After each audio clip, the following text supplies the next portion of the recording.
Lajm i madh për shqiptarët në Greqi. Shteti merr vendimin e fortë. Ja çfarë i pret nga 1 prilli.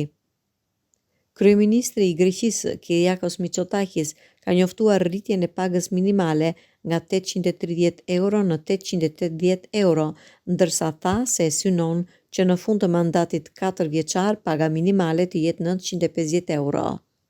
Kryeministri ju referua uljes së nivelit të papunësisë, duke theksuar se politika e krijimit të vendeve të punës ka filluar të jap fryte. Po ashtu rritja ka pësuar edhe asistenca sociale për të papunët, të cilët do të marrin 540 euro. Gjithashtu, rritje ka pësuar edhe paga për punonësit e martuar me 3 vite eksperiencë.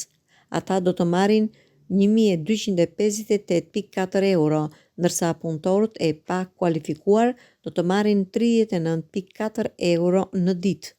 Këto ndryshime do të hyjnë në fuqi nga data 1 prill.